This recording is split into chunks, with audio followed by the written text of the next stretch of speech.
బలారాధన కార్యక్రమం ఉంది. త్వరగా ఈ కార్యక్రమాన్ని, వాక్య భాగాన్ని ముగించి బలారాధన కార్యక్రమంలోనికి వెళ్ళి తర్వాత మీరు త్వరగా ఇంటికి వెళ్ళాలి.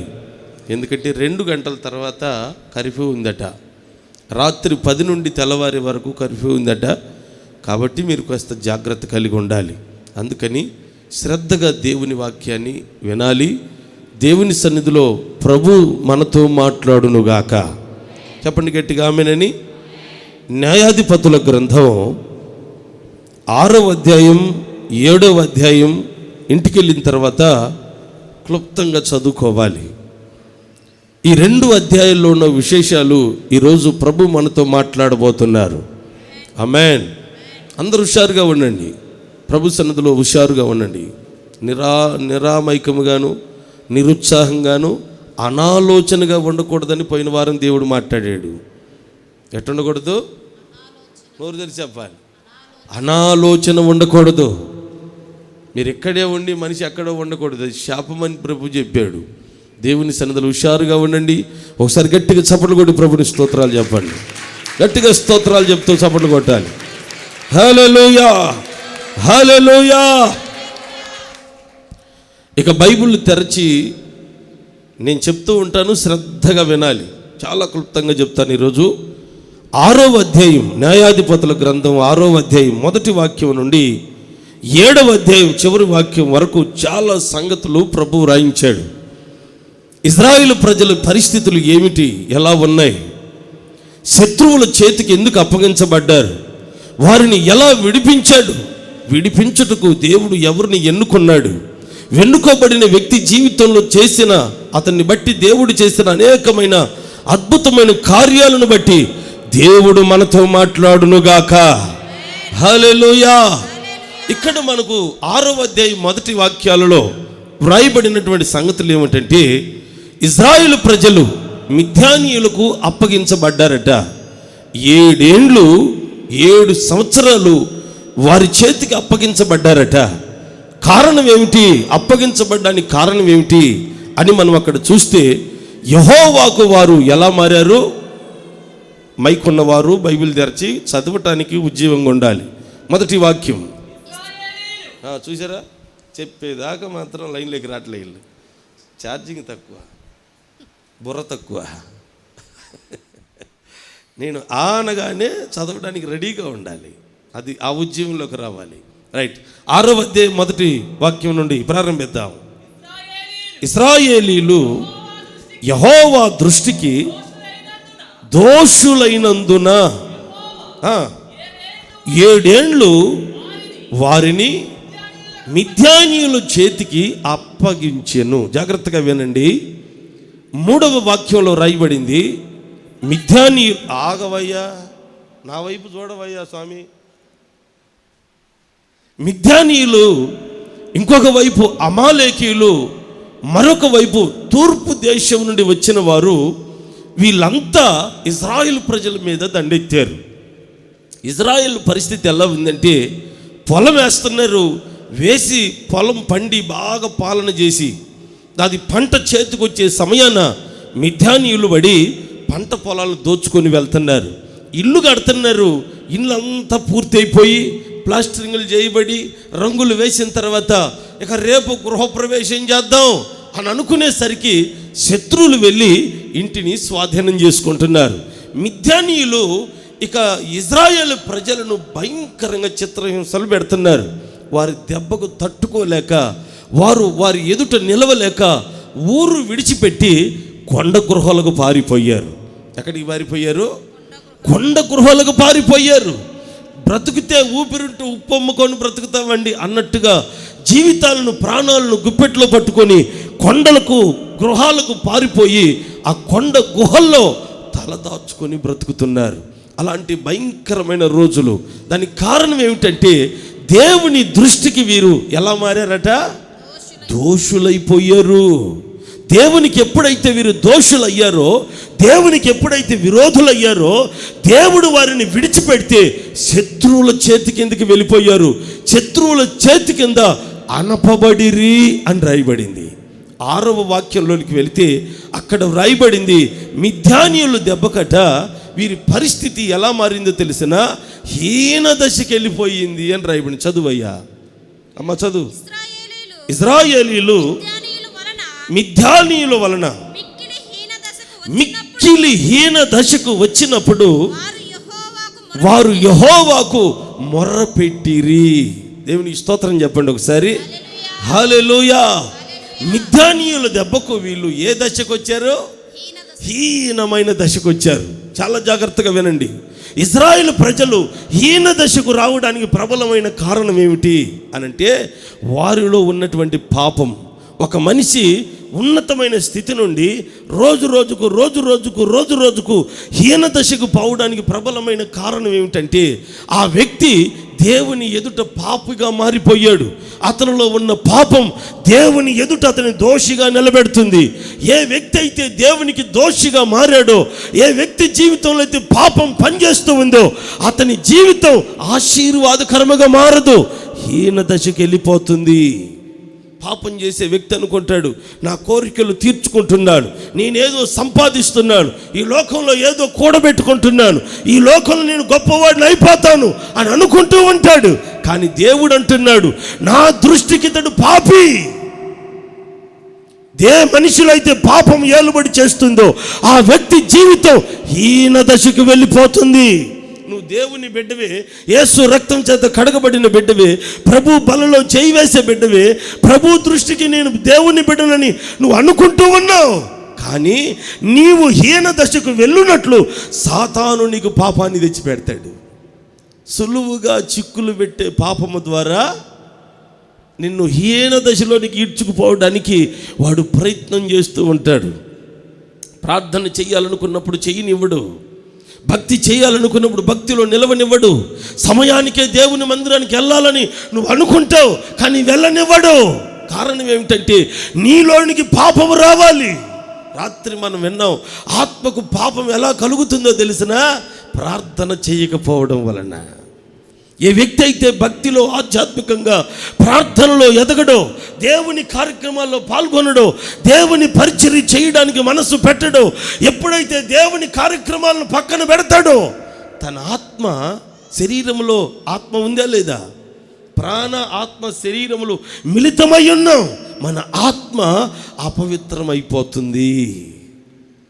ఎంతసేపు మన పనులే మనం చేసుకుంటున్నాం, మన పనుల కొరకే మనసు పెడుతున్నాం, కానీ దేవుని కార్యక్రమాల వైపు మనసు లేదు. ఎందుకనో తెలిసినా ప్రభు పని అంటే తర్వాత చూసుకుందామని అనుకుంటున్నాం. దేవుడు నిన్ను తర్వాత చూద్దామని పక్కన పెడితే నువ్వేమైపోతావు? ఆలోచించు ఒకసారి. 24 గంటలు ప్రతిరోజు నీకు దేవుడు ఇచ్చాడు. దాంట్లో దశంభాగం ఎంత చెప్పాలి గట్టిగా నోరు తెలిసి? 2.5 గంట. కనీసం 2.5 గంట అయినా ప్రభు సన్నిధిలో గడిపే వ్యక్తులమై ఉండాలి. స్తోత్రం చెప్పాలి గట్టిగా. ప్రభు సన్నిధిలో కనీసం కూడా గడపకపోతే నీ ఆత్మ నరకానికి ఏడవబడుతుంది. నువ్వు ఎంత భక్తి చేయి. అందుకే బైబిల్ అంటుంది, ప్రాణము ఆత్మ శరీరం పరిశుద్ధముగా ఉండాలి, నిందారహితముగా ఉండాలి, దేవుని ఎదుట శుద్ధీకరించబడాలి. శరీరం పాపం చేసిందనుకో, ఆత్మ ఎట చేసిందండి? ప్రార్థన చేయకపోతే పాపం చేసినట్టేనండి. దేవుడు బోధించిన బోధ వైపు మనసు పెట్టక దేవుని నడిపింపులను ఉండకపోతే పాపం చేసినట్టే.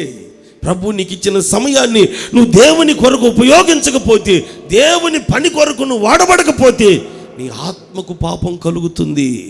అందుకు నువ్వు దేవుని సన్నిధిలో నీ ఆత్మ నిర్మలముగా ఉండునట్లు ప్రభు పనులు చేయుదువుగాక.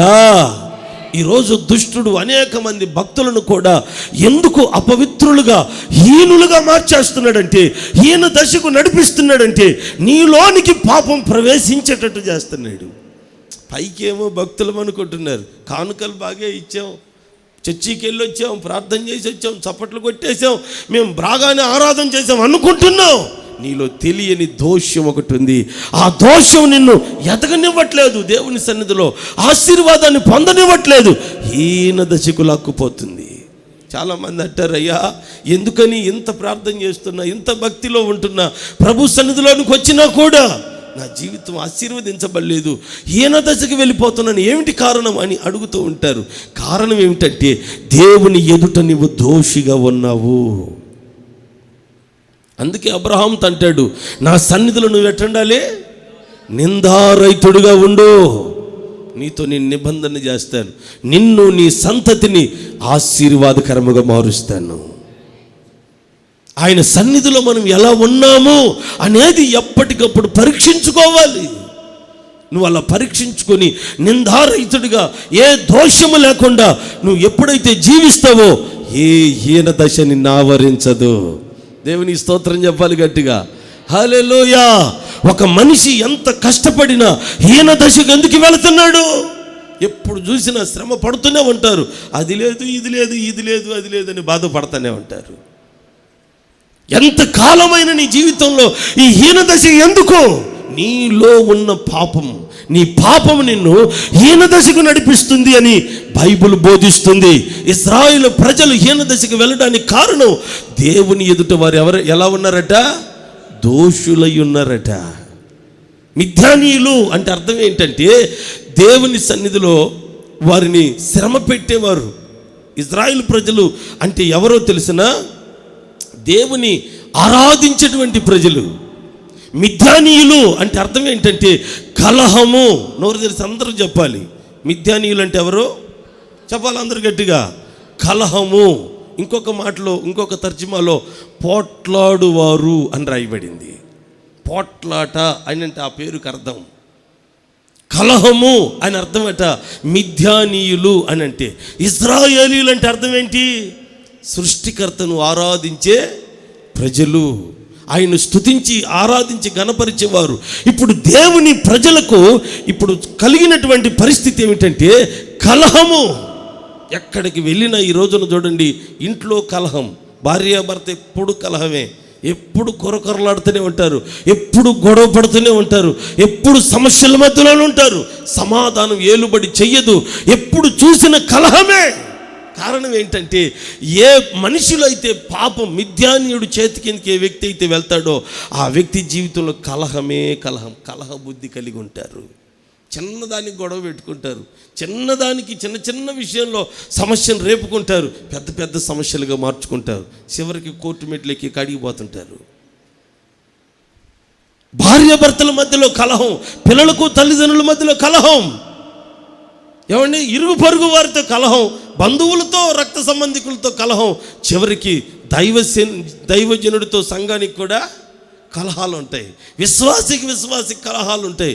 వాళ్ళంటే వీళ్ళకు పడదు, వీళ్ళంటే వాళ్ళకు పడదు. ఈ కలహము చేత వీరు హీన దశకి వెళుతున్నారు. బైబిల్ గ్రంథంలో రాయబడింది, నీ పొరుగు వానితో నువ్వు కలహం కలిగి ఉండకూడదు. అబ్రహాము ఒక రోజున లోతుతో మాట్లాడుతున్నాడు. లోతు పనివారికి అబ్రహాం పనివారికి కలహం వచ్చిందట, గొడవ పడ్డారట. పశువులు కాసుకునే కాడ ఈ పొలంలో నా పశువులు ఉండాలి, ఈ పొలంలో నా పశువులు ఉండాలని ఇద్దరు గొడవ పడ్డారు, కొట్టుకున్నారు, పొలంలో కొట్టుకున్నారు. ఇంటికి వచ్చారు, లోతుతో చెప్పారు లోతు పని మనుషులు, అబ్రహాంతో చెప్పారు అబ్రహాం పని మనుషులు. లోతేమో పన్ను నూరుతున్నాడు. అబ్రహాముకు తెలుసు దేవుడు ఎవరో, లోతుకు తెలియదు అంత లోతుగా. దేవుని గురించిన అధ్యాయం చేసిన వాడు కాదు.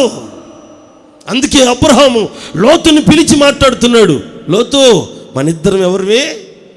బంధువులమయ్యా, మనకు కలహం ఉండకూడదు. నీవు కలహం అంటే గొడవలు పడేటువంటి వ్యక్తిగా ఆ మనస్తత్వం కలిగి మనం ఉండకూడదు. మన ఇద్దరం బంధువులం కనుక మనకు కలహం ఉండకూడదు. కారణం ఏమిటంటే నువ్వు నేను కలహపడితే దేవునికి నేను విరోధినైపోతాను.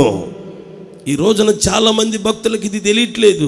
మనము నీ ఇంట్లో భార్యాభర్తలు ఇద్దరు గొడవ పడుతున్నారు అనుకో, నువ్వు ఎంత చేసినా హీన దశే.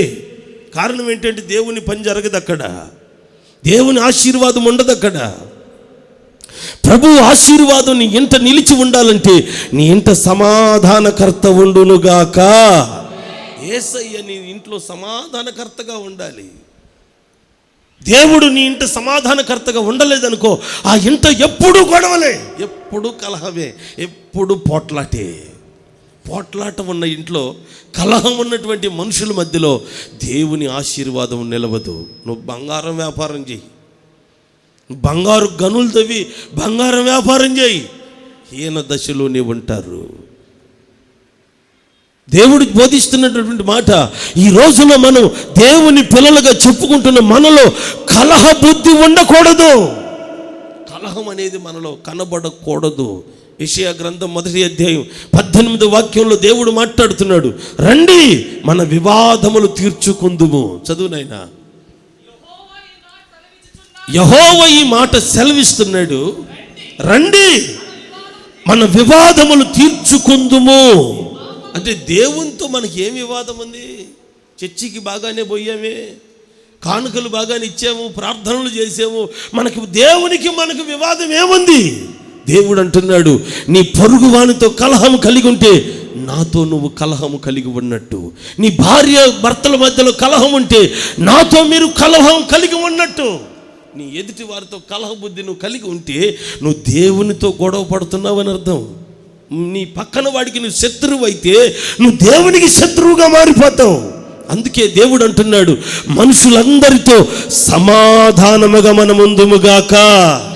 చాలాసార్లు అంటుంటారు, నా భార్యని ఎంత ప్రేమిద్దామన్నా ప్రేమించలేకపోతున్నానన్నా, భర్తను ఎంత గౌరవిద్దామన్నా గౌరవించలేకపోతున్నారు. ఒకప్పుడైతే ఎంతో గంటలు గంటలు మోకరించి ప్రార్థన చేసేవాడిని, ఎంతో గంటలు గంటలు ప్రార్థన చేసేదాన్ని, అంటే పరిచర్య చేసేవాళ్ళం. ఇప్పుడైతే చేయలేకపోతున్నాం. కారణం ఏంటి? హీన దశ ఆవరించిందని అర్థం. ఒకప్పుడు బాగా దశమ భాగాలు ఇచ్చావు, ఒకప్పుడు బాగా కానుకలు ఇచ్చావు, ఇప్పుడు ఇవ్వలేకపోతున్నావు. కారణం ఏమిటి? ఒకప్పుడు బాగా మోకరించి గంటల తరబడి ప్రార్థించావు, ఇప్పుడు చేయలేకపోతున్నావు. కారణం ఏమిటి? ఆధ్యాత్మికమైన హీన దశని ఆవరించింది. ఇప్పుడు ప్రభువు మీద అంత దృష్టి పెట్టలేవు. హీన దశని ఆవరించినప్పుడు ప్రభు కొరకు ఆలోచించలేము. ఆధ్యాత్మికంగా ఒకప్పుడు చేశాను, ఒకప్పుడు నేను ఇలా ఉన్నాను, అలా ఉన్నానని చెప్పుకుంటావు. ఇప్పుడు ఏమైంది? హీన దశ నిన్ను ఆవరించింది. అందుకే దేవుని ఆశీర్వాదం నువ్వు అనుభవించలేకపోతున్నావు. ఎంత ఎదుగుదామని ప్రయత్నించినా ఎదగదల నీకు రావట్లేదు.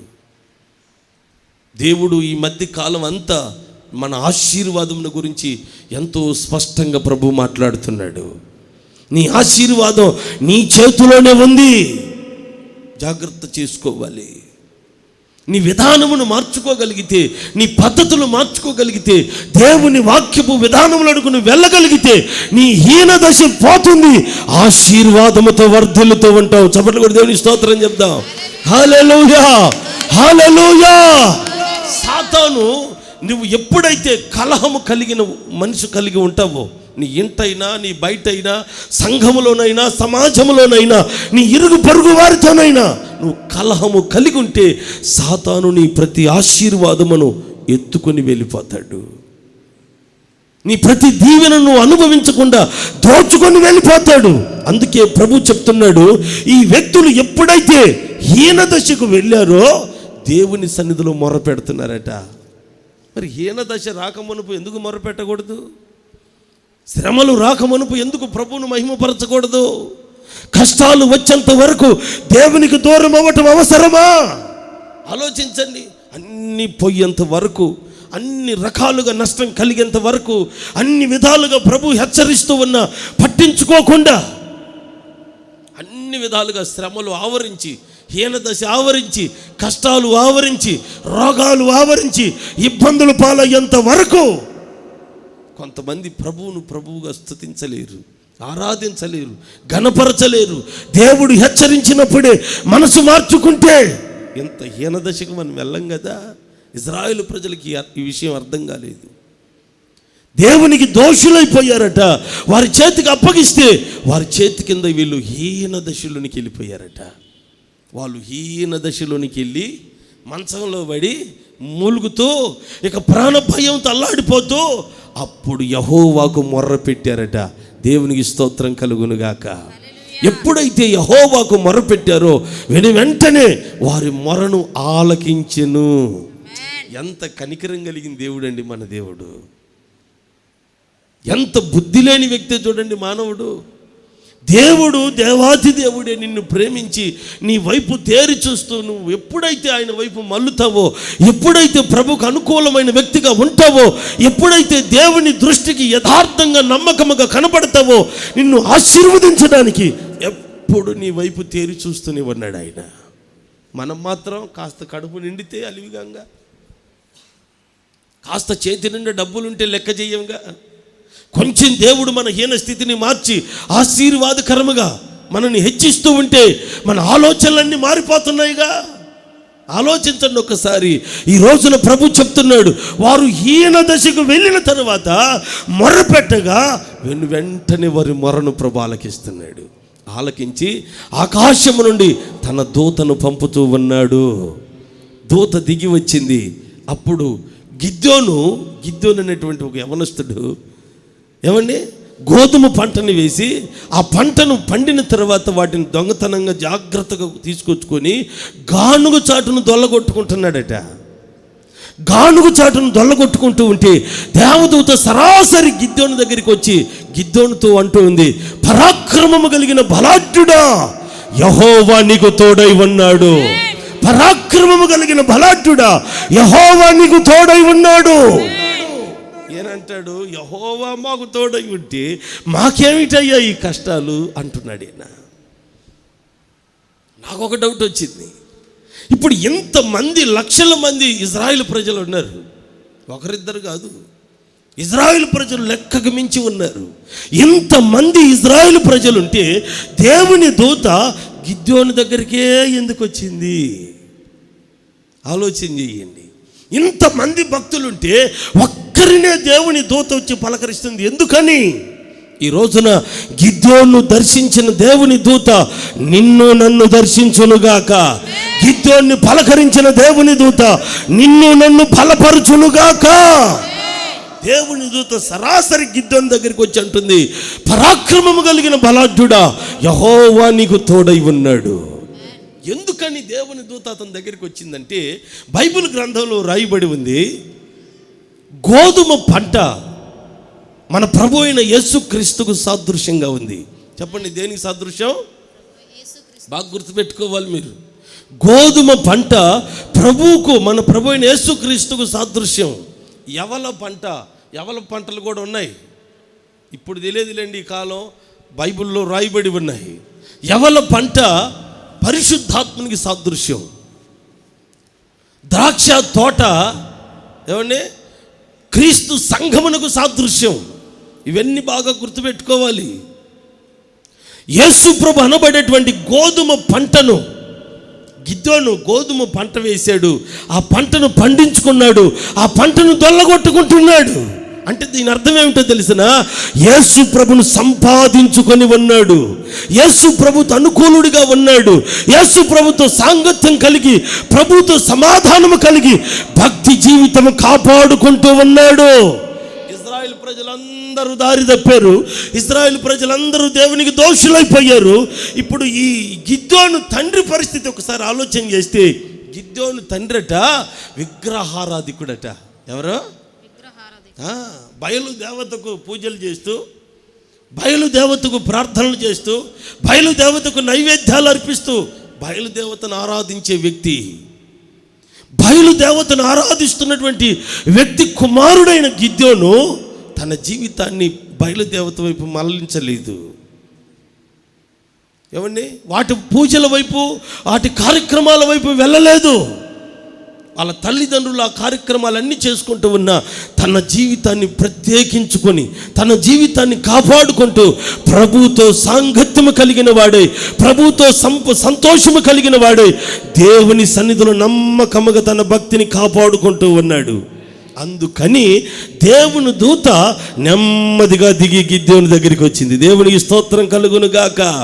ఈ రోజున దేవుని గోధుమ పంట అనబడే యేసు ప్రభువును సంపాదించుకోగలిగితే ఈ భయంకరమైన ఉపద్రవంలో నా దేవుడు నీకు తోడై ఉండునుగాక. సమస్యలు వచ్చినప్పుడు ప్రభు దగ్గరికి రావడం కాదు, కష్టాలు వచ్చినప్పుడు, సమస్యలు వేదనలు అలుముకొని ఇబ్బంది పెడుతున్నప్పుడు అప్పుడు కాదు దేవుని దగ్గరికి రావడం. ఎన్ని సమస్యలు ఉన్నా ప్రభువును విడిచిపెట్టకుండా జీవించడమే గొప్ప భాగ్యం. దేవునికి స్తోత్రం. ఇంతమంది ఇశ్రాయేలు ప్రజల్లో ఏమండి గిద్యోను దగ్గరికే దేవుని దూత వచ్చి అడుగుతుంది.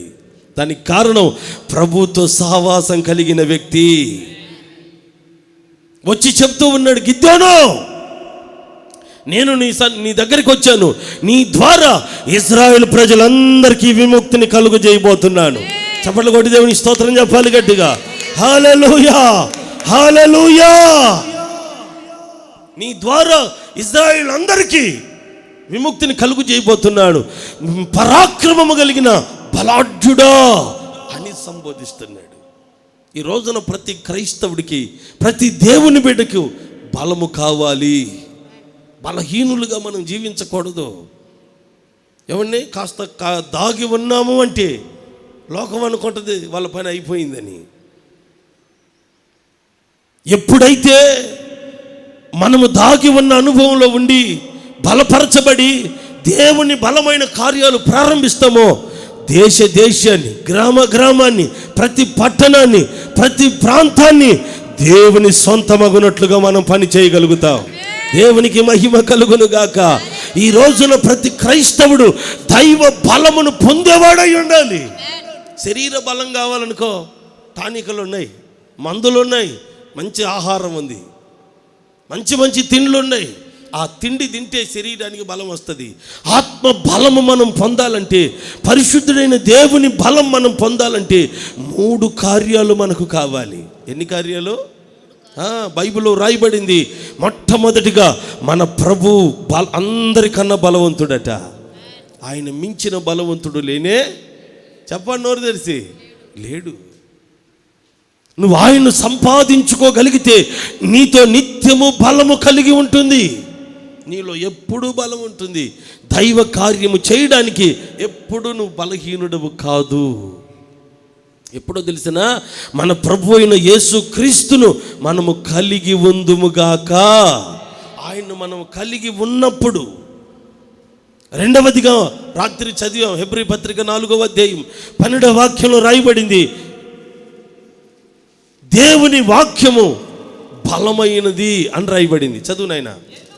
ఎందుకనగా దేవుని వాక్యము సజీవమై బలము గలదై 2 అంచులు గల ఎటువంటి ఖడ్గము కంటెను వాడిగంటే పదునైనదై ప్రాణ ఆత్మలను, కీళ్లను, మూలుగులను విభజించునంత మటుకు లోపలికి దూరి, దేవునికి స్తోత్రం కలుగునుగాక. చూడండి, మొదటిగా దేవుణ్ణి మనం కలిగి ఉంటే మనం బలవంతులుగా, పరాక్రమముగా కలిగిన వారిగా ఉంటాం. రెండవదిగా దైవ వాక్యము మనము కలిగి ఉందుముగాక. దేవుని వాక్యమట మనలోనికి దూరి ప్రాణ ఆత్మలను విభజిస్తుంది. ఏం చేస్తుంది? లోపలికి వెళ్ళిన దేవుని వాక్యం ఏం చేస్తుందట? నోరు తెరిచి చెప్పాలి గట్టిగా. ప్రాణమును ఆత్మను వేరు చేస్తుంది. వేరు చేయలేదనుకో, దేవుని బలం నీలో పనిచేయదు, దేవుని కార్యక్రమాలు నీలో కనపడవు, దేవుని ఆశీర్వాదం నువ్వు అనుభవించలేవు.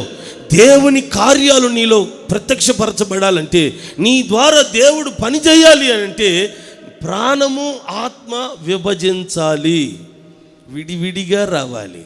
2 కలిసిపోయాయి అనుకో, పరిస్థితి ఎట్టుంటుందో తెలిసిన. ఆత్మ అంటది శరీరంతో ఉపవాసం ఉండు అంటది. శరీరం ఏమంటది?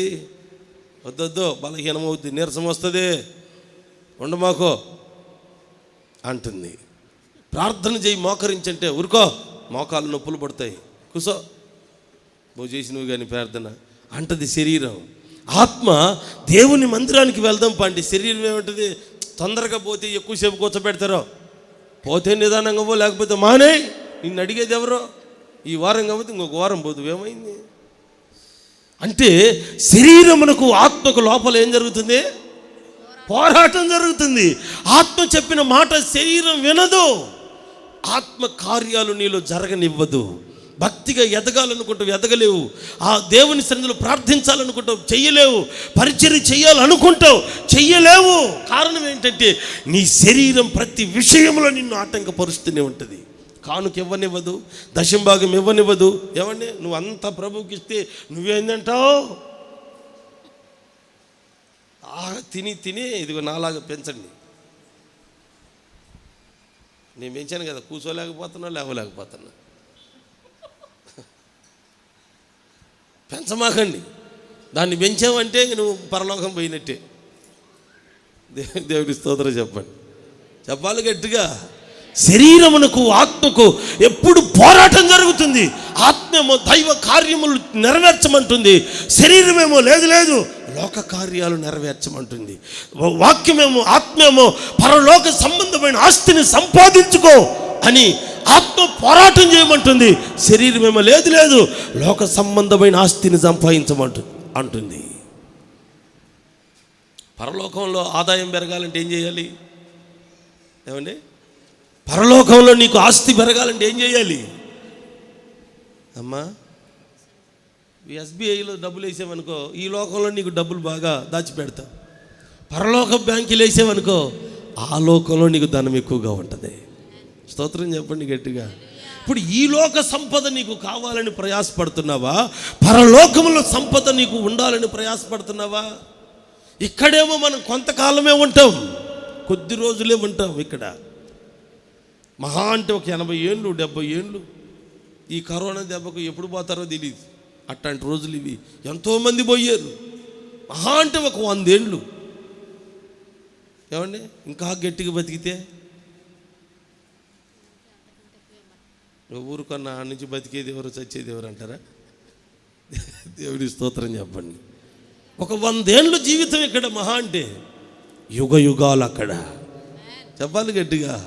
మరి ఇక్కడ 100 ఏళ్ళ కొరకే, నీ 70-80 ఏళ్ళ కొరకే ఇంత ప్రయాసపడుతున్నావే, యుగ యుగాలు అక్కడ ఉండాలి. ఎట్టుంటావు? అక్కడ యుగ యుగాలు ప్రభు సన్నిధిలో ఉండాలి. పేదవాడిగా ఉంటావా? తిండి లేనివాడిగా ఉంటావా? ఈ రోజున రాత్రి పగలు ప్రయాసపడి కష్టపడి పచ్చాకు పోవాలంటేనేమో అర్ధరాత్రి లేచిపోతున్నారు నిద్ర లేకుండా. పగలేమో ఏదో పొలం పనికి, ఆ పనికి, ఈ పనికి వెళ్తున్నారు. ఎండా కొండను కూడా లెక్క చేయకుండా కూలికి ఒక 500, 400, 200 ఇస్తారు కదా, కూలికి ఎండను కూడా లెక్క చేయకుండా కూలికి పరిగెడుతున్నారు. మందిరానికి రమ్మంటే అబ్బో ఎన్ని సాకులు చెప్తారు. మోకరించమంటే అబ్బో అదయ్యో పని కాదండి అంటారు. ఆలోచించండి, ఈ లోక సంపద కొరకు ప్రయాసపడుతున్నాం. ఈ లోకంలో ప్రజలను సమకూర్చుకోవడానికి ఎన్నెన్నో విధాల కార్యక్రమాలన్నీ చేస్తున్నావు. మా చుట్టాలండి, అందరిని కలుపుకోకపోతే ఇట్టేటప్పుడే కదా కలుపుకోవాల్సింది. ఎంత ప్రయాసపడుతున్నావో. కానీ దేవుని వాక్యం అంటుంది, ఇది నీకు శాశ్వతమైనది కాదు, పరలోకము నీకు శాశ్వతమైనది. అక్కడ కొరకు సంబంధాలు కలుపుకోవాలి నువ్వు. అక్కడ బంధువులు ఎక్కువగా ఉండాలి, అక్కడ నీ స్నేహితులు పెరగాలి, అక్కడ నీ ఒక ప్రాంతంలో గొప్ప వ్యక్తిగా మార్చబడాలి, అక్కడ నువ్వు ధనవంతుడిగా ఉండాలి. అక్కడ ధనవంతుడిగా ఉండాలంటే పరలోక బ్యాంకీలను వేయగలగాలి. దేవుని స్తోత్రం చెప్పాలి గట్టిగా. హల్లెలూయా. పరలోక బ్యాంకీలను వేస్తే పరలోకపు ధనం పెరుగుతుంది. ఈ లోకంలో జనాన్ని సంపాదించుకోవడానికి ఎంత ఖర్చు పెడుతున్నావండి. వాళ్ళకు బిర్యానీలు పెడతావు, అవసరానికి డబ్బులు ఇస్తావు, వాళ్ళకు మంచి చెడ్డలన్నీ చూస్తావు. ఏమిటి సంగతి అంటే వాళ్ళంతా మా చుట్టాలండి, మా వాళ్ళే. పరలోకంలో నీతో కలిసి అక్కడ ఉండేవారు ఉన్నారా? ఆ చుట్టాలను కలుపుకోవాలి, వాళ్ళు నీకు శాశ్వతముగా ఉండేవారు. దేవుని స్తోత్రం చెప్పండి, చెప్పాలి గట్టిగా. హల్లెలూయా. కాబట్టి దేవుని వాక్యం ఏమంటుందంటే, నీ లోనికి వెళ్ళి నిన్ను బలవంతునిగా మార్చడానికి ఆత్మను శరీరమును విభజిస్తుంది. నువ్వు శరీర సంబంధిగా ఉండకూడదు, ఆత్మ సంబంధిగా ఉందువుగాక.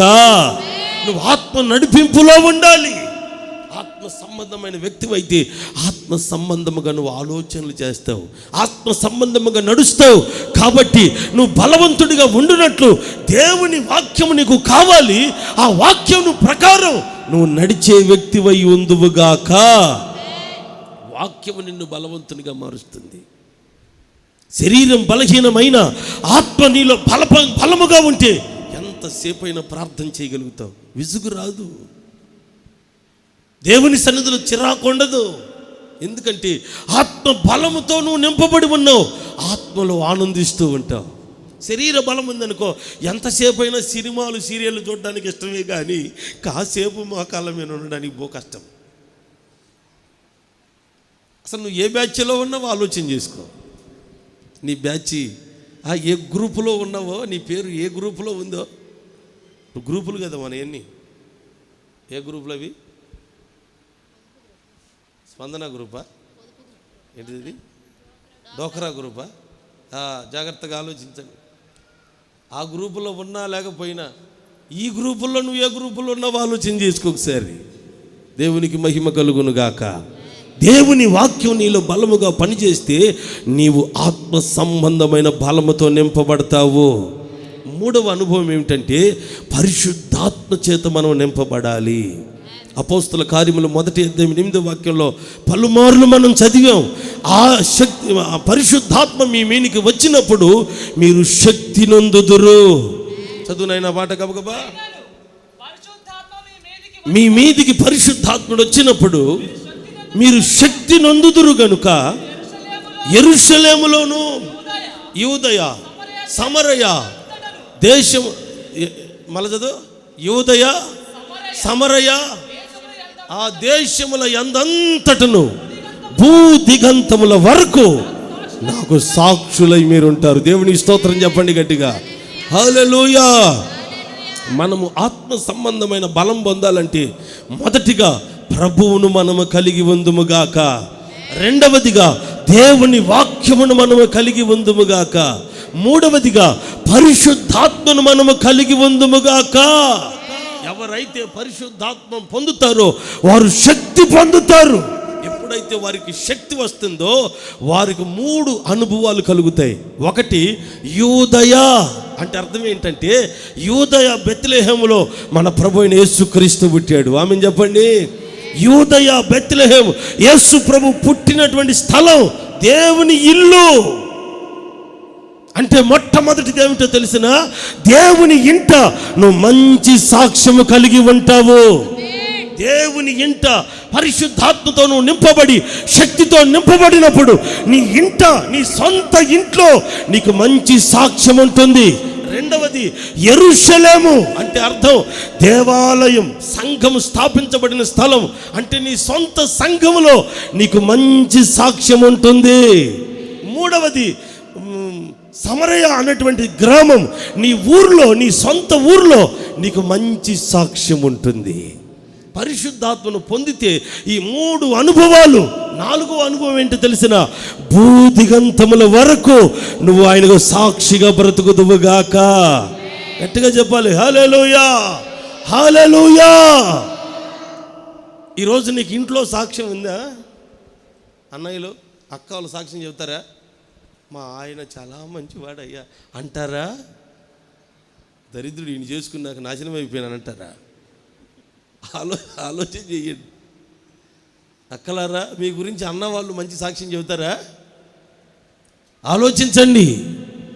నీవు పరిశుద్ధాత్మతో నింపబడితే ఆత్మ సంబంధమైన శక్తి నీకు వస్తుంది. పాపం వైపు మనసు పెట్టవు, పాపపు ఆలోచనల వైపు మనసు పెట్టవు. దేవునికి విరోధమైన ఏ పాపాన్ని నీకు అంటకుండా పరిశుద్ధాత్మతో నువ్వు నింపబడి నడిపించబడతావు. దేవునికి స్తోత్రం. నీ ఇంటకు మంచి సాక్ష్యం, నా భర్త, దేవుడు నాకు ఇచ్చిన భర్త అని భార్య సాక్ష్యం చెబుతుంది.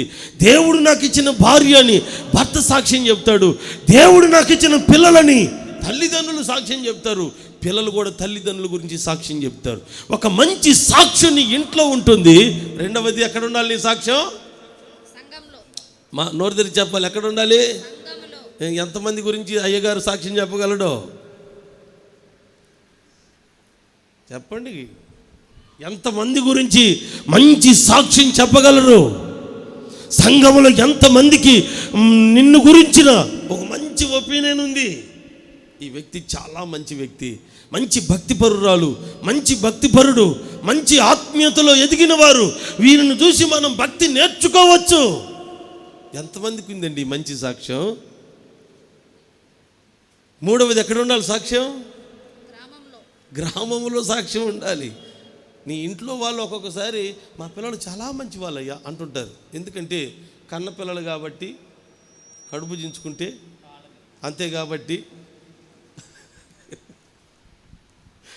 అందుకని బయటికి చెప్పుకోలేము. మా పిల్లలకేమండి దేవుడిచ్చిన పిల్లలండి, బంగారం అండి అంటుంటారు, కానీ లోపల తల పట్టుకున్నట్టు ఎందుకు పుట్టారా నాకు ఈ పిల్లలు అనుకుంటూ ఉంటారు.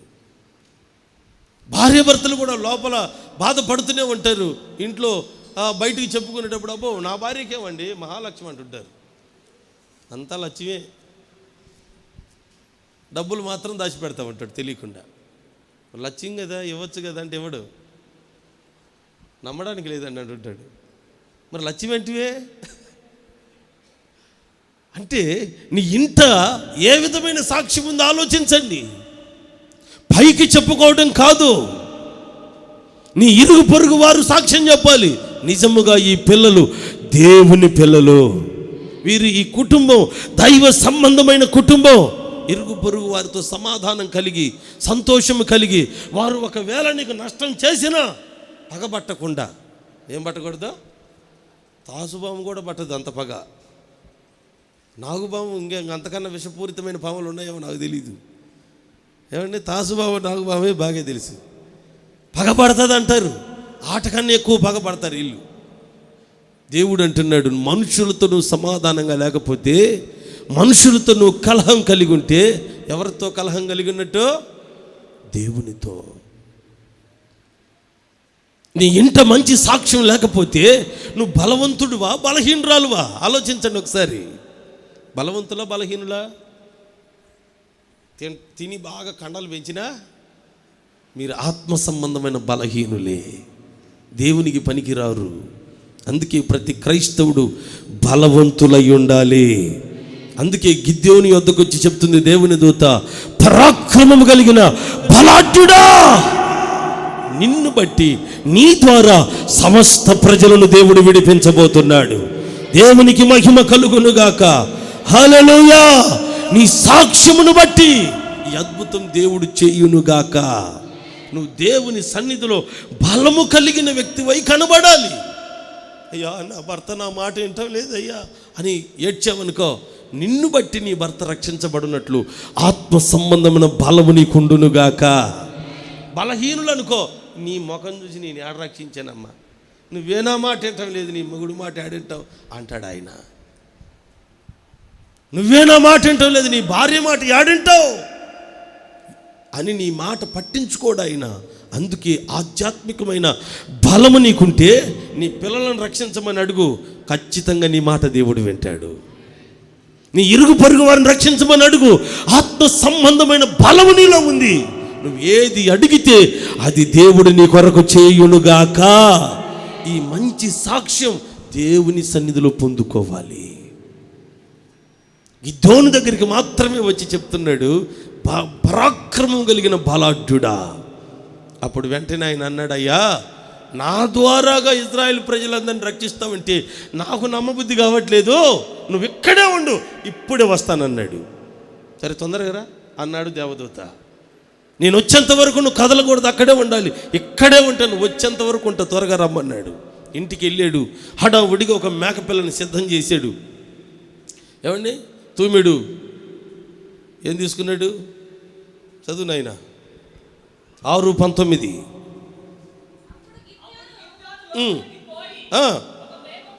ఒక మేక పిల్లను తూమెడు పిండితో పొంగవుని భక్ష్యములు తయారు చేసుకొని, గజాలయ్యా నేను చెప్పినప్పుడు చదువు, దేవుని స్తోత్రం చెప్పు. చెప్పండి గట్టిగా, చేతులు ఊపుతూ చెప్పండి, చప్పట్లు కొట్టు గట్టిగా చెప్పండి, హల్లెలూయా హల్లెలూయా. ఇంటికి వెళ్ళాడు, దేవదూతను అక్కడ ఉండమన్నాడు. ఇంటికి పరుగున వెళ్ళాడు, ఒక మేక పిల్లని సిద్ధం చేసుకున్నాడు. తూమెడు పిండి తీసుకొని పొంగని భక్ష్యములు చేశాడు, ఒక గంపలో పెట్టుకొని దేవదూత దగ్గరికి వచ్చాడు. వచ్చి చెప్తున్నాడు, ఈ సూచక క్రియ నా కొరకు నువ్వు చేస్తే నాకు ధైర్యం వస్తుంది అయ్యా అన్నాడు. ఒక్కనే కదా, అంతమందిని రక్షించాలని నాతో ద్వారా ఇంత కార్యం జరగాలంటే నాకు నమ్మబుద్ధి కావట్లేదు, ఈ సూచక్రియ చేయి. అప్పుడు వెంటనే దేవుని దూత అన్నాడు, ఆ మాంసమును, ఆ మేకపిల్లను, ఆ పొంగని రొట్టెలు తీసుకెళ్ళి ఆ రాతి మీద పెట్టు. ఎప్పుడైతే రాతి మీద పెట్టాడో నీళ్లతో తడపమన్నాడు, తడిపాడు. అప్పుడు దేవదూత చేతిలో ఉన్న కర్ర కొనను ఆ రాయినలా ముట్టగానే రాతిలో నుండి అగ్ని బయలుదేరి ఆ మాంసమును, పొంగని భక్ష్యములను కాల్చివేసెను. దేవునికి మహిమ కలుగునుగాక. హల్లెలూయా. మేకపిల్ల అంటే అర్థం ఏంటో తెలిసినా, అపవిత్రమైనది అని అర్థం. గొర్రెపిల్ల అంటే పవిత్రమైనది. మాట్లాడాలి మీరు. గొర్రెపిల్ల పవిత్రతకు సాదృశ్యం, మేకపిల్ల అపవిత్రతకు సాదృశ్యం. అప్పటికే వారు మిథ్యాన్యుల ద్వారా హీన దశలోకి వచ్చారు. వారు హీన దశకు రావడానికి కారణం వారి పాపం. ఇప్పుడు వారి హీన దశ నుండి, వారి పాపము నుండి, వారి రోగముల నుండి, వారి అప్పుల నుండి, వారి శ్రమల నుండి, వారి పేదరికం నుండి విడుదల పొందునట్లుగా అపవిత్రమైన మేకను తీసుకువచ్చి రాతి మీద అర్పించినప్పుడు పరిశుద్ధాత్మతో కాల్చివేయబోతూ ఉన్నాడు. దేవునికి మహిమ కలుగునుగాక. హల్లెలూయా. అప్పటి వరకు వారికి కలిగిన హీన దశ ఉందే, దరిద్రమైన జీవితం ఉందే, జీవితాలు పాడైపోయి కృంగిపోయిన అనుభవంలో ఉన్న ఆ హీన దశ ఆ క్షణముతో దేవుడు తొలగించబోతూ ఉన్నాడు. ఈ రోజున మనం గుర్తించాల్సింది, చాలా జాగ్రత్తగా గుర్తుపెట్టుకోవాల్సింది, మనము మన అర్పణలు, మన ప్రార్థనలు, మన విజ్ఞాపనలు ఎక్కడ పెడుతూ ఉన్నాం అది ఆలోచించుకోవాలి. బండ అంటే అర్థం మన ప్రభు అయిన యేసుక్రీస్తు. బండ అంటే ఎవరు? నోరు తెరిచి మాట్లాడండి అందరూ. బండ అంటే ఎవరు? మన ప్రభు అయిన యేసుక్రీస్తు. ఈ రోజున బండ మీద మన అర్పణలు ఎలా పెట్టాలో తెలిసినా, హృదయపూర్వకముగా పశ్చాత్తాపంతో, కన్నీటి ప్రార్థనతో, విరిగి నలిగిన హృదయంతో ఆ బండ మీదకి చేర్చాలి. ప్రభువా, నేను ఈ పాపం చేశాను, ఈ తప్పిదం చేశాను, నీ దృష్టికి దోషినయ్యాను, నాకు ఈ హీన దశ వచ్చింది, ఈ రోగం వచ్చింది, ఈ సమస్యలు వచ్చాయి, ఈ అప్పులు వచ్చాయి, ఈ కష్టాలు వచ్చాయి, ఈ వ్యాధులు వచ్చాయి, నా హీన దశను తొలగించయ్యా అని నీ విజ్ఞాపనలన్నీ ఎక్కడికి చేర్చాలంటే యేసు ప్రభు అనే బలిపీఠంలాగా బండగా మార్చబడిన ఆ బలిపీఠం అనే యేసు ప్రభు మీద నీ అర్పణలన్నీ తీసుకెళ్ళి, నీ విజ్ఞాపనలన్నీ తీసుకెళ్ళి ఎప్పుడైతే యేసు ప్రభు అనే బండ మీద నువ్వు పెడతావో, బండలో నుండి ఏమొస్తుంది? అగ్ని ప్రవేశించి ఆ అర్పణలు కాల్చి వేస్తుంది. ఎప్పుడైతే అర్పణలు కాల్చబడతాయో నీ హీన దశ నిన్ను తొలగిపోతుంది. దేవునికి మహిమ కలుగునుగాక. ఈ రోజున చాలామంది భక్తులు ఎక్కడ తీసుకుపోయి పెడుతున్నారంటే యేసు ప్రభు దగ్గరికి తీసుకురావట్లే. 7 వారాలు మా చర్చికి వస్తే, ఎన్ని వారాలు? 3 వారాలు వచ్చారనుకోండి, భక్తి 3 వారాలు చేస్తే అయిపోద్దండి. 7 వారాలతోనే అయిపోద్ది, పరలోకం వెళ్ళిపోతామా? ఎంత మాయమాటలు చెబుతున్నారంటే ఈ కాలంలో జనం వాళ్ళ డబ్బు కొరకు, వాళ్ళ ఆదాయం కొరకు, రాబట్టుకోవటం కొరకు ఎంతో దొంగ మాటలు చెప్పి మనుషులను మభ్య పెడుతూ ఉంటే, ఈ భక్తులకు కూడా యేసు ప్రభు అక్కర్లేదు, ప్రేమించే సేవకులు అక్కర్లేదు, ఏమండి పట్టించుకునే సంఘం సావాసం అక్కర్లేదు. ఎవరు కావాలి? మాట్లాడాలి గట్టిగా. మోసగించే వాళ్ళు కావాలి. కొంతమంది ఏమో చుట్టాలని రక్త సంబంధాన్ని కలుపుకుంటారు, కొంతమంది ఏమో లోక సంబంధమైన పద్ధతులు. అది ఆ చర్చికి పోతే మంచి స్టైల్గా ఉన్నారు, ఆడ బంగారం తీసేయకపోయినా ఏమన్నారు, కోటు సూటు బూట్ వేసుకున్నా పట్టించుకోరు. చూడండి, కొంతమంది హోదాను చూసుకొని వెళ్తుంటారు, కొంతమంది విశ్వాసులు కుర్చీలో కూర్చున్న చర్చిలకే వెళ్తారు. ఏ చర్చి? కింద కూర్చోరు, నాముషి. ప్రభు దగ్గర తగ్గించుకోవడం, ప్రభు కొరకు లోబడ్డం, ప్రభు పరిచర్యను మన హోదాను, మన విలువను, మనకున్న ఈ లోకంలో మనం కలిగి ఉన్నటువంటి సమస్తం ప్రభు కొరకు పక్కన పెట్టి తగ్గించుకొని ప్రభు కొరకు జీవించే విధానం కొరకు అప్పగించుకోలేరు. హోదాలు చూసేవారు కొందరు ఏమంటే టచ్ అంటే ఆ సంఘమే కావాలనుకుంటుంటారు. కొంతమంది ఏమో 3 వారాలు మా చర్చికి వచ్చి బాగుపడతారంటే ఆడికే పోదాం అనుకుంటారు కొంతమంది. నీ అర్పణలు 3 వారాలు 6 వారాలు కాదు పెట్టాల్సింది, యేసయ్య అనే బండ మీదకి రావాలి. ఇక్కడ యేసయ్య అనే బండ మీద నీ పశ్చాత్తాపంతో, కన్నీటితో, వేదనతో, దేవుని సన్నిధిలో విరిగి నలిగిన మనసుతో యేసు క్రీస్తు అనే బండ మీదకి నువ్వు చేర్చగలిగితే నీ అప్పులు తొలగిపోతాయి, నీ రోగాలు నయమైపోతాయి, నీ సమస్యలు తొలగిపోతాయి, నీ హీన దశ మారిపోతుంది. దేవునికి స్తోత్రం కలుగును గాక. నువ్వు గుర్తుపట్టాలి, నా ప్రభు పాద సన్నిధిలో నేనుంటాను అని. ఎక్కడ ఉన్నామో అది గుర్తుపట్టాలండి. ఎక్కడ జీవించాలో తెలుసుకోవాలి. ఆయన బండ అనేటువంటి దేవుని సన్నిధిలోనికి మన సమస్యలన్నీ తీసుకొచ్చి అర్పిస్తే ప్రతి సమస్య తొలగిపోతుంది. ఆయన సన్నిధిలో పరిశుద్ధాత్మ నీ మీద కుమ్మరించబడుతుంది. నీ ప్రతి శోధన కాల్చివేస్తాడు, నిన్ను నూతన పరుస్తాడు, నీ జీవితంలో ఉన్న విధానాలన్నీ మార్చివేస్తాడు, నీ బ్రతుకును ఆశీర్వాదకరముగా మార్చునుగాక. చెప్పాలి గట్టిగా ఆమేనని. హల్లెలూయా, హల్లెలూయా. యేసు ప్రభు ఒక్కడే మనల్ని రక్షించగలిగిన వాడు. ఏ నరుడు రక్షించలేడు. ఎంత గొప్ప సేవకుడైనా, ఎంత గొప్ప ప్రవక్త అయినా, ఎంత గొప్ప ఈ లోకంలో ధనికుడైనా నిన్ను రక్షించలేడు.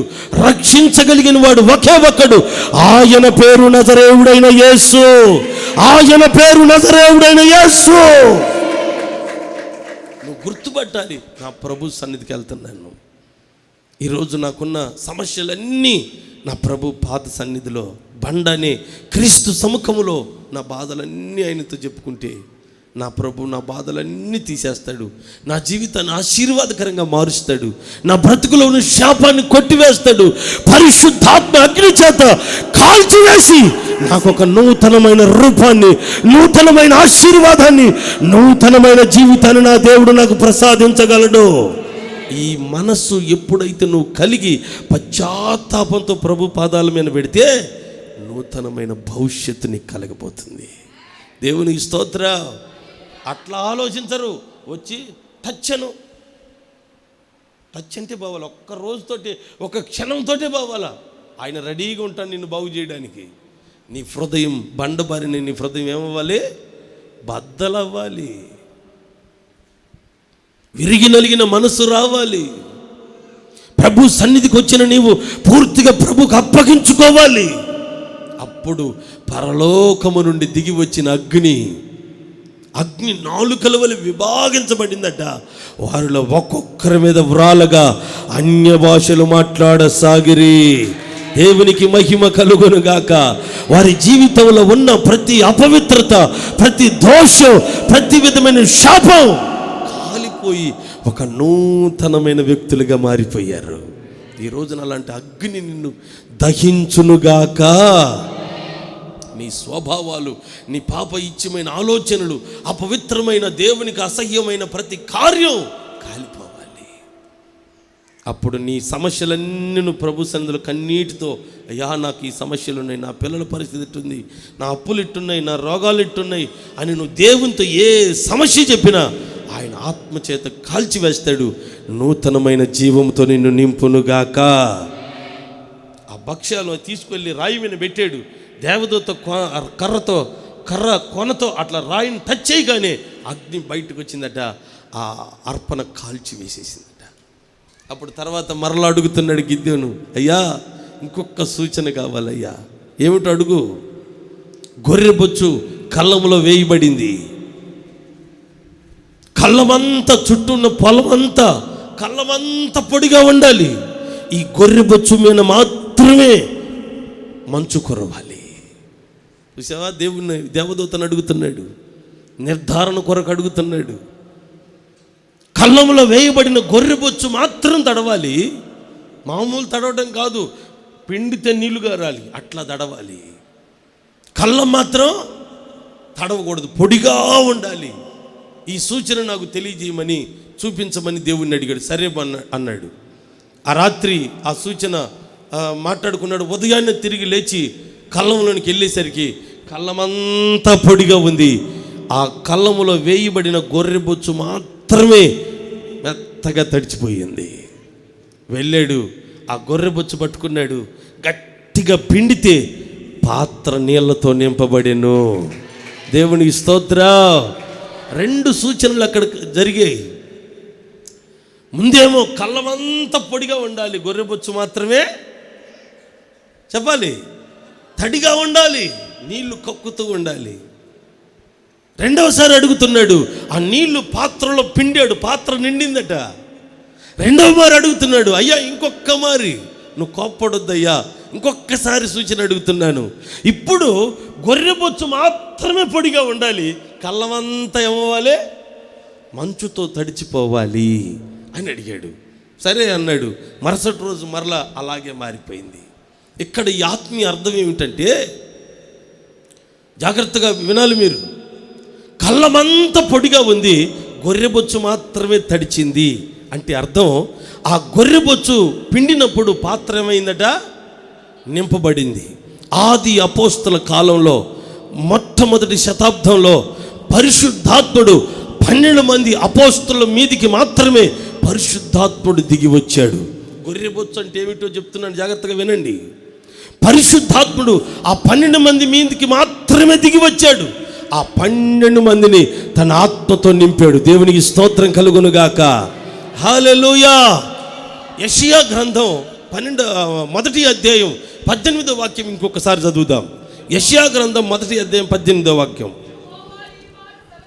యెహోవా ఈ మాట సెలవిస్తున్నాడు, రండి మన వివాదము తీర్చుకుందుము, మీ పాపములు రక్తం వలె ఎర్రనివైనను, అవి హిమము వలె తెల్లగాను, కెంపు వలె ఎర్రగా ఉన్న గొర్రె బొచ్చు వలె తెల్లగా నేను మార్చబోతున్నాను. దేవునికి స్తోత్రం కలుగునుగాక. మన పాపాలు ఎలా కనపడుతున్నాయట దేవునికి? ఎర్రగానండి, చెప్పాలి గట్టిగా, ఎర్రగా కనబడుతున్నాయట. మన పాపం దేవుని దృష్టికి ఎర్రగా కనబడుతున్నాయట.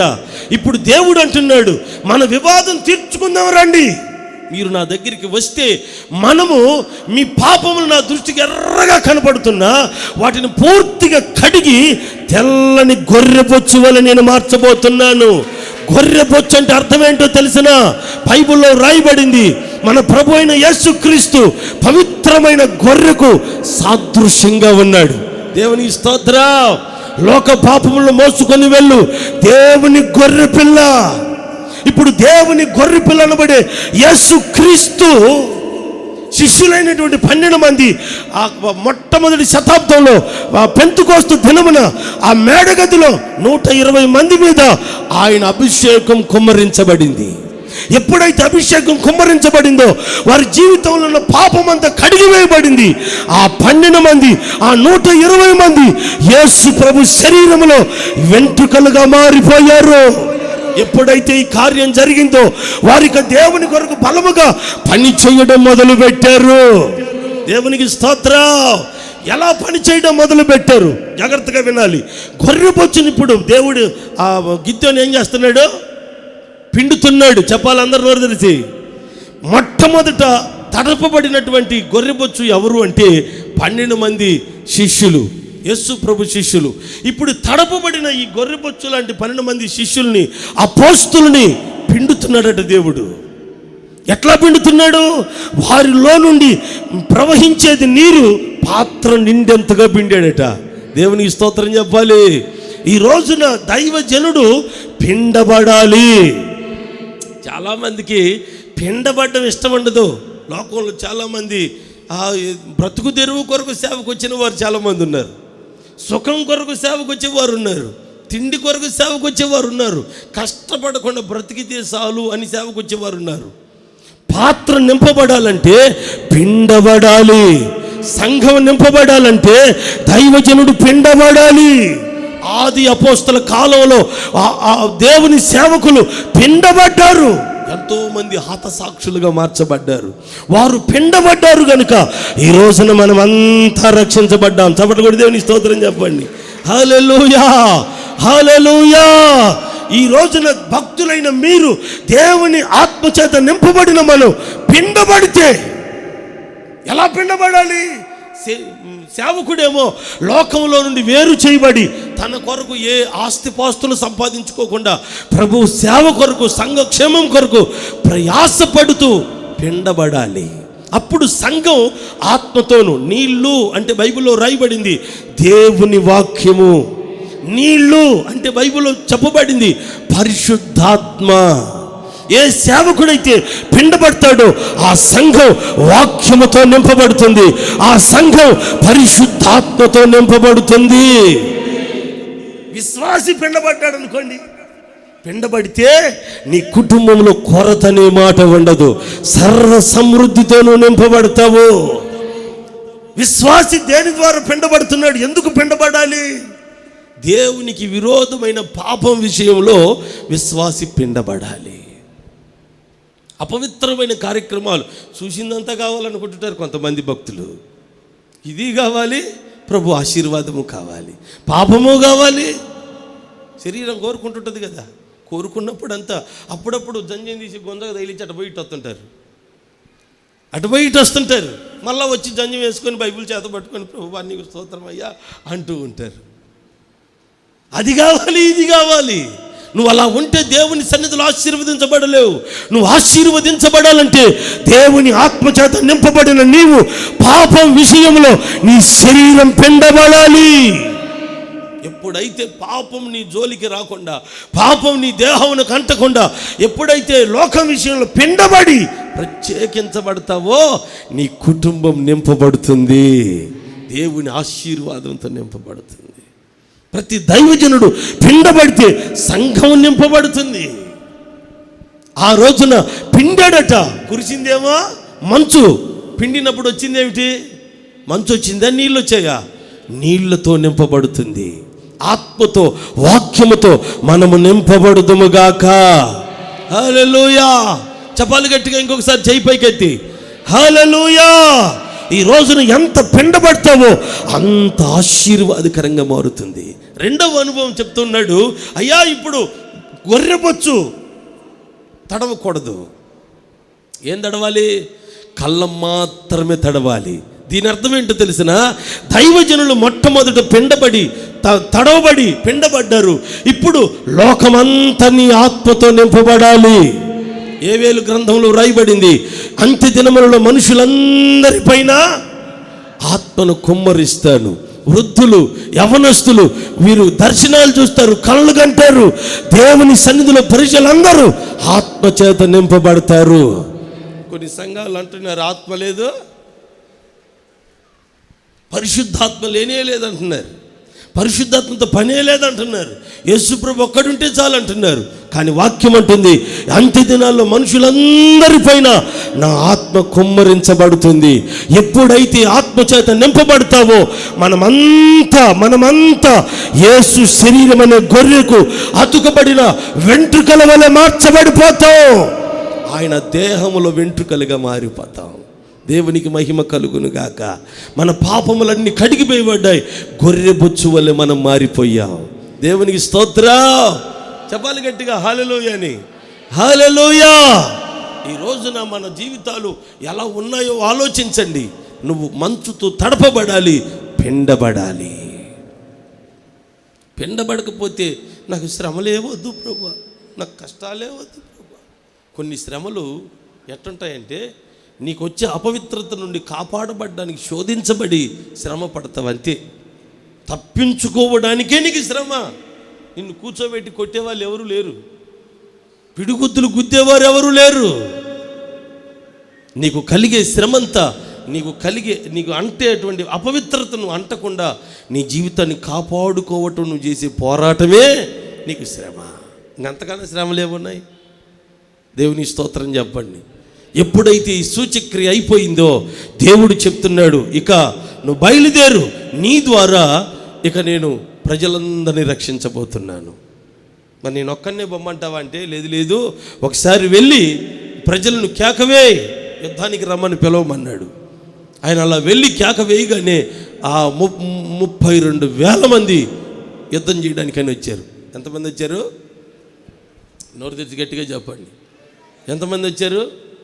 మేము యుద్ధం చేస్తామని పరిగెత్తుకుంటూ వచ్చారు. యుద్ధం చేయడానికి, శత్రువులను జయించడానికి 32,000 మంది వచ్చారు. చెప్పాలి, ఎంతమంది వచ్చారు?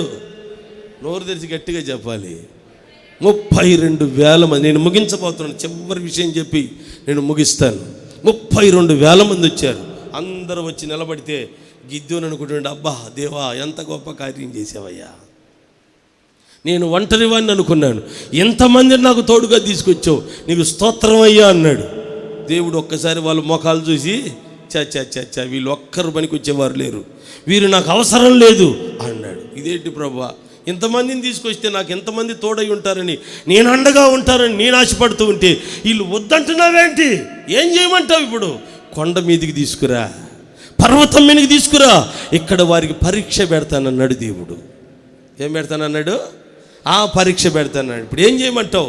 పర్వతం మీదకి తీసుకెళ్ళాడు. ఇప్పుడు వాళ్ళతో చెప్పమన్నాడు దేవుడు, యుద్ధానికి వెళితే కన్ను పోద్ది, కాలు పోద్ది, చేతులు పోవచ్చు, ఏమైనా జరగవచ్చు, ఉండాలి, నేను ఏమైనా పర్వాలేదు, యుద్ధం చేస్తానన్నవాడు ఉండండి, లేదా నా చెయ్యి పోతేటండి, నా కాలు పోతేట, నా కళ్ళు పోతేటండి అని భయపడేవాడు వెళ్ళిపోమన్నాడు. చూసారా, పర్వతం మీదకి దేవుడు వాళ్ళని తీసుకెళ్ళి, సంఘాన్ని తీసుకెళ్ళి అక్కడ పరీక్షిస్తూ ఉన్నాడు. యుద్ధానికి పనికొచ్చే వారెవరు, యుద్ధానికి పనికిరాని వారెవరు, అక్కడ వారిని పరీక్షిస్తూ ఉంటే ఆ పరీక్షలో ఎంతమంది వెళ్ళిపోయారు? 22,000 మంది వెనక్కి తిరిగి పారిపోయారంటండి. ఈ రోజున దేవుడు పర్వతం అనబడేటువంటి కొండపైన, గొల్గొతా కొండపైన మన కొరకు పరీక్షించబడ్డాడు.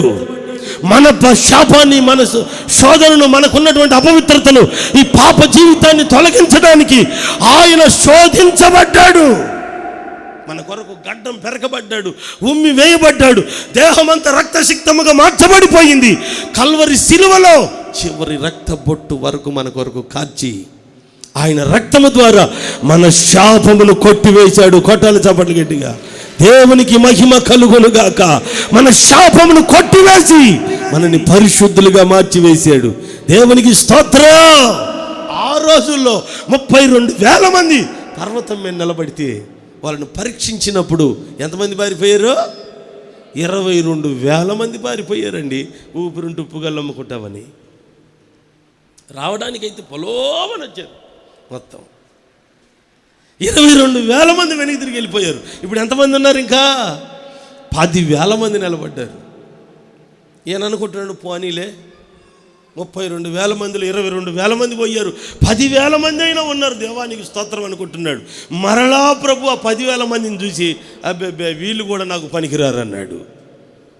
ఈయనకు భయం పట్టుకుంది, వీళ్ళని కూడా ఎంతమందిని తీసేస్తాడో ప్రభు, ఇప్పుడు నేను ఒంటరి వాడిని అయిపోతానేమో, ఏం చేయాలో ప్రభు అని ఆయన కంగారు పడుతూ ఉంటే దేవుడు అన్నాడు, వీళ్ళు కూడా ఎక్కువే, నీ ప్రజలను రక్షించడానికి వీళ్ళు కూడా నాకు ఎక్కువే, వీళ్ళ వలన కూడా నేను అద్భుతం చేయలేను, వీళ్ళు కూడా చాలామంది వీళ్ళలో అద్భుతాలు యుద్ధం చేయడానికి పనికిరారు అన్నాడు.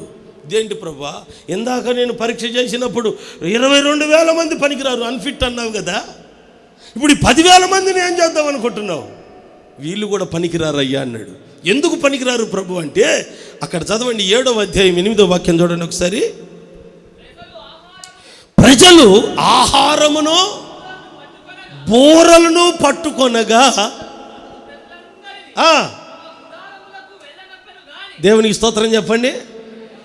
ఏమేం పట్టుకున్నారట అందరూ చెప్పండి. ఒక చేతినేమో ఆహారం పట్టుకున్నారు, ఇంకొక చేతినేమో బోరలు పట్టుకున్నారు. చేతిలో ఏమీ లేదు, యుద్ధం చేయడానికి కత్తి లేదు. యుద్ధం చేయడానికి వచ్చిన వాడికి కత్తి అవసరమా, బూ అవసరమా? మీరు చెప్పాలి, చెప్పాలి గట్టిగా. యుద్ధం చేయడానికి వచ్చిన వాడికి కత్తి అవసరం, భోజనమా?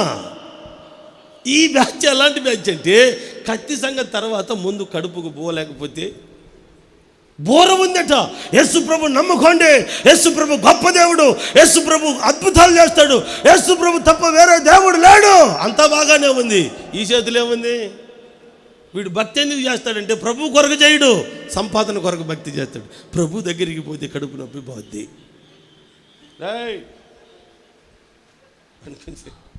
ప్రభు దగ్గరికి వెళ్తే ఇల్లు కట్టుకోవచ్చు, అప్పులు తీరతాయి. ప్రభు దగ్గరికి పోతే ఆశీర్వాదంగా ఉండొచ్చు, ఆస్తిపాతులు సంపాదించవచ్చు. కంటి కనబడని శత్రువు మీద మనం పోరాటం చేయకపోయినా ఎవరు చేస్తారు? యేసు ప్రభు చేస్తాడు.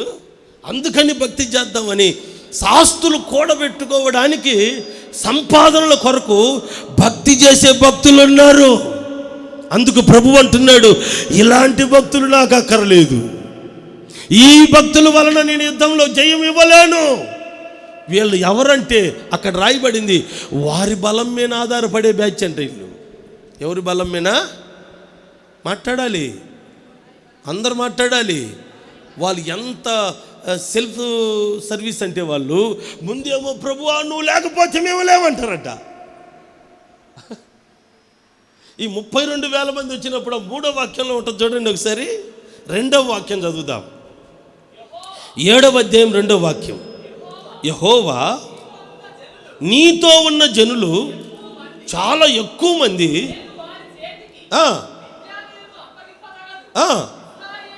ఇజ్రాయేలీలు. అది చూసారా వాళ్ళు ఎంత సెల్ఫ్ సర్వీస్ అంటే, ఇజ్రాయేల్ నా బాహుబలము, అదిగో నా మీద అతిశయించే బ్యాచ్ అంటే ఇది. ముందేమో పని జరిగేదాకా ప్రభు ప్రభు ప్రభు ప్రభు అంటారట. దేవుడు సమస్యను తీసేసినాక, రోగాన్ని బాగు చేసినాక, అప్పులు తీర్చినాక, సమస్యలన్నీ తొలగించి ఆశీర్వాదకరంగా నిలబెట్టినాక వాళ్ళే కనపరుచుకుంటారు. నేను కాబట్టి నేను ప్రార్థన చేస్తే అద్భుతం జరిగింది, నేను అడుగు పెడితే గొప్ప కార్యాలు జరిగాయి, నేను చేయబట్టి ఇంత జరిగిందని దేవుని మహత్యమును పక్కన పెట్టి వాళ్ళే గొప్పగా చేసుకుంటూ వారే కనపరుచుకుంటుంటారట. నా వలన అనే మనసు వాళ్ళకుంది కనుక ఈ బ్యాచ్ పనికిరారంటే 32,000లో 22,000 మంది వెళ్ళిపోయారు. 2వ బ్యాచ్ను పరీక్షిస్తే ఒక చైతన్యమో భోజనం పట్టుకున్నారు, ఇంకొక చైతన్యమో బూర పట్టుకున్నారు. అంటే అర్థం ఏంటి? యేసు ప్రభు పేరు చెప్పుకొని సంపాదన ఆస్తులు సంపాదించుకునే బ్యాచ్ ఇది. బ్రతుకు తెరువు కొరకు భక్తి చేసే బ్యాచ్ ఇది. అందుకు దేవుడు అన్నాడు వీళ్ళు పనికిరారు. ఇప్పుడు ఏం చేయమంటావు ప్రభు? అందరినీ వాగు దగ్గరికి తీసుకురా. ఎక్కడ తీసుకురమ్మన్నాడు? వాగు దగ్గరికి తీసుకురమ్మంటే మరి ఇప్పుడు ఏం చేయమంటావు? మరలా నీళ్లు దొరకవు. యుద్ధానికి పోతే నీళ్లు దొరుకుతాయో లేవో, చేతిలో భోజనం ఉంది, అన్నం ఉన్న వాడికి నీళ్ళు కావాలా లేదా? మాట్లాడేంటండి? కావాల్సిన వాడు ఇప్పుడే తాగండి, మళ్ళీ నీళ్లు దొరకవని చెప్పు. నీకెందుకు, వాళ్ళు ఎట తాగుతారు అప్పుడు చూడు అన్నాడు. సరేనని ఆయన ప్రకటన చేశాడు. యుద్ధానికి వెళ్తున్నారు, చేతిలో భోజనం పెట్టుకున్నారు, మంచినీళ్ళు దొరకవు, తాగండి కావాల్సిన కాడికి అనేసరికి ఎక్కడ వాడక్కడే పడి కొంతమంది ఏమో బోర్ల పడి గతుకుతా ఉన్నారట. మళ్ళీ దొరుకుతాయో లేదు అన్నట్టుగా తాగుతున్నారట. కొంతమంది ఏమో చేతులతో నీళ్లు ఇలా తీసుకొని నోటికి ఆనించుకొని త్రాగుతున్నారట.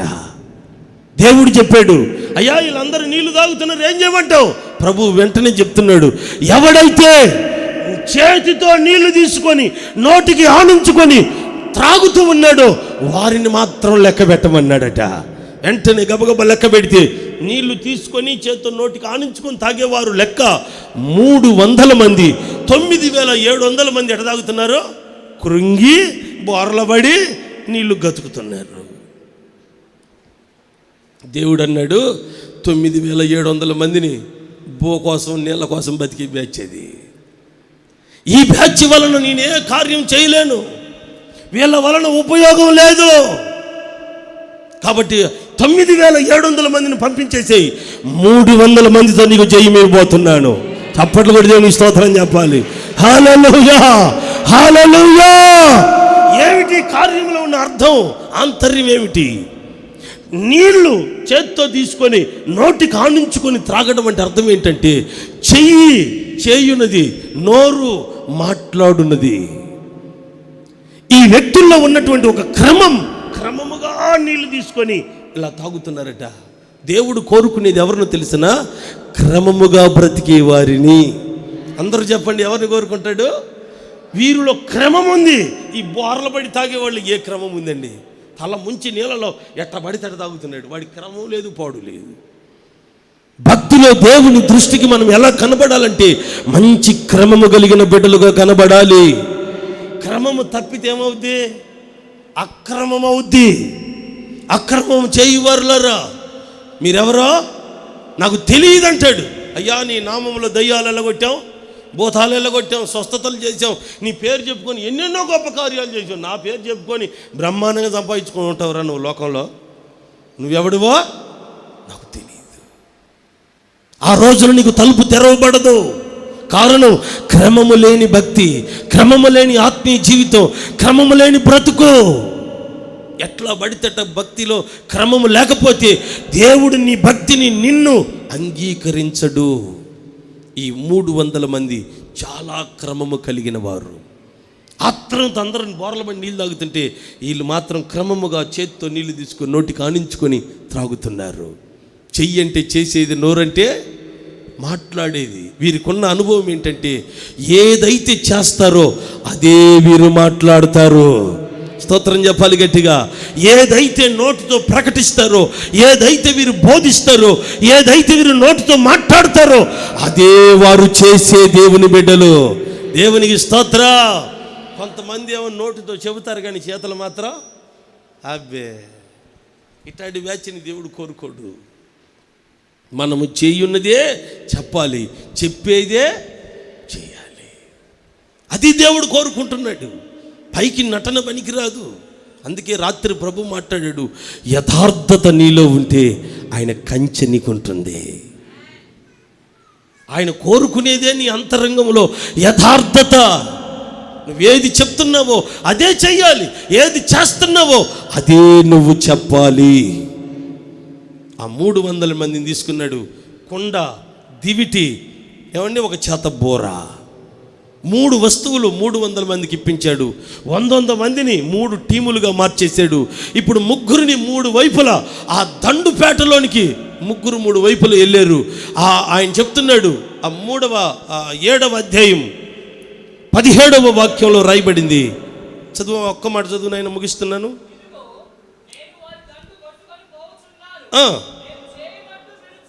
ఇదిగో నేను ఏమైతే చేస్తున్నానో, నేను ఏదైతే మీతో చెప్తున్నానో అదే మీరు చెయ్యాలి. ఏం చెయ్యాలి? నోరు తెరవాలి. ఆయన ఏం చెప్పాడో, ప్రభు ఏం చెప్పాడో అదే చెయ్యాలి. కొత్త వ్యవహారం మనం చేయకూడదు.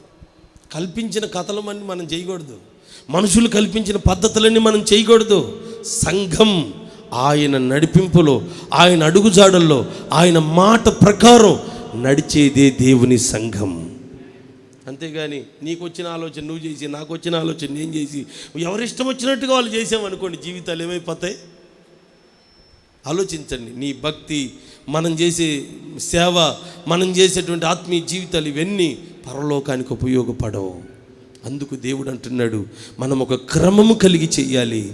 ఆ తర్వాత దేవుడు విజయాన్ని ఇస్తున్నాడు. 3 గుంపులు విభజించాడు. ఆయన 3 గుంపులుగా విభజించినప్పుడు చెప్తున్నాడు, నేను ఏం చేస్తానో అదే మీరు చేయండి అన్నాడు. చేసి ఆయన చెప్పిన మాట, మొట్టమొదటిగా బోరను ఊదండి. తర్వాత వాక్యాలు చదువుకుంటే వ్రాయబడి ఉంటుంది. బోరను ఊదుతూ చేతిలో ఉన్న కొండను పగలగొట్టండి. కొండ లోపల దాగి ఉన్నటువంటి దివిటిని పైకెత్తి బోరలు ఊదుతూ యెహోవా ఖడ్గం, గిద్యోను ఖడ్గం అని కేకలు వేయండి. దేవుడు మీకు విజయం ఇవ్వబోతూ ఉన్నాడు. దేవునికి మహిమ కలుగునుగాక. హల్లెలూయా. ఆయన చెప్పినట్లుగా చేశారు. ఎప్పుడైతే కొండలు పగలగొట్టి బోరలు ఊదుతూ దివిటీలు పైకెత్తారో, శత్రువులు గటగట్లాడిపోతూ, అమ్మో మన చుట్టూ శత్రువులు వచ్చి పడిపోయారని చెప్పి భయపడ్డారు, కంగారు పడ్డారు. ఆ సమయంలో దేవుడట ఒకని కత్తి వాడిని పొరుగు వాని వైపు తిప్పాడట. వాడు ఇటు పరిగెత్తుతుంటే ఈడి కత్తి వాడికి పడుచుకుంది, వాడి కత్తి ఈడికి పడుచుకుంది. వాళ్ళే యుద్ధం చేసుకొని వాళ్ళే చాలామంది చచ్చిపోయారు. మిగిలిన వారు ఒక మూలన పడి పరుగో. దేవుడు గొప్ప విజయాన్ని ఇచ్చాడు. 300 మంది ఇజ్రాయేలీలు దేవుని ప్రజలు విస్తారమైన ఇసుక రేణువుల వలె ఉన్నారట. శత్రువులు మిద్యానీయులు ఎవ్వరు వీరి మీద ఏ హాని తలపెట్టలేదు, వీరు యుద్ధం కూడా చేయలేదు. దేవుడు వీరికి విజయాన్ని ప్రసాదించారు. దేవునికి మహిమ కలుగునుగాక. ఈ రోజున గిద్యోను సైన్యము వలె మనము మార్చబడుదుముగాక. అందరూ మోకాళ్ళ మీదకి వచ్చేసేయండి, ప్రభు సన్నిధిలో ప్రార్థన చేస్తూ.